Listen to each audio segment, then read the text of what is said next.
Hi, my name's Gordon Short, and my TED Talk will be on the implications of the war in Afghanistan.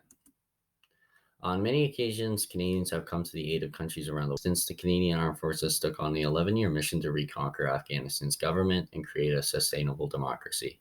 This country has been suffering from civil war, poverty, as well as a lack of technology to capitalize on its natural resources, and years of dependence on the international community. Uh, the issues that will be discussed in this report will be the connection to consequentialism, utilitarianism, hedonism, unethical trade federations around the country, and the consequences that come with the collapse of an economy.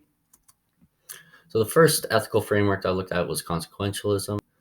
This is defined as an ethical theory that judges whether or not something is right by its what its consequences are. This is applicable to the subject of the Afghanistan war because citizens of the state use this train of thought as Taliban is unpredictable at times and will choose values over safety of the citizens many times over.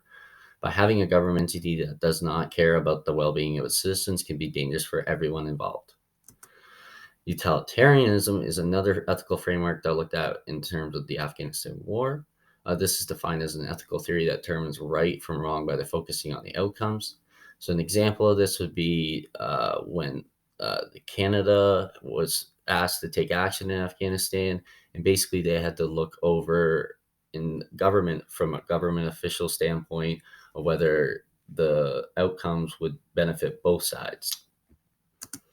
The last ethical framework I looked at was hedonism.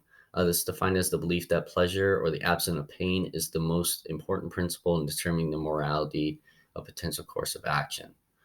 This is especially applicable in recent months in Afghanistan because the Taliban taking over may not have initially harmed or killed anyone, but that does not mean that them forcefully taking over government is morally correct. Uh, an economic effect of the war in Afghanistan. So the war efforts have caused a huge collapse in economies. Not only Afghanistan, but the neighboring countries have felt this destruction too. A war economy is developed in Afghanistan, which means there are strong vested interests in continuation of the current situation. Another effect of the economic downturn is the rise in black market sales. So basically, people who are usually selling normal commodities around the country are now switching to selling weapons and ammo because that's what the country's entire economy is based around. Increased inflation rates. This happens because as the price in an economy increases from struggles in trade or controlled release of raw materials, causes the monetary currency to have less buying power. So basically, the Taliban control all the raw materials. So the longer they keep them, the less the monetary currency holds for citizens, and the more they start getting into where they're just trading because there's no actual currency in the country.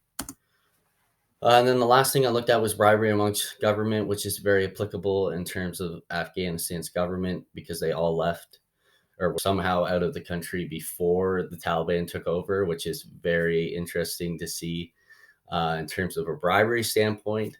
But the corruption practices such as bribery, which can have a negative impact on the economy, are widespread across Afghanistan.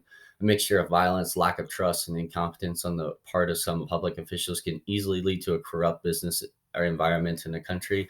A corrupt business culture not only leads to inefficiencies, but also lack of trust between the citizens of a country and the government. That's all I have for everyone today. Thank you so much for listening. Bye.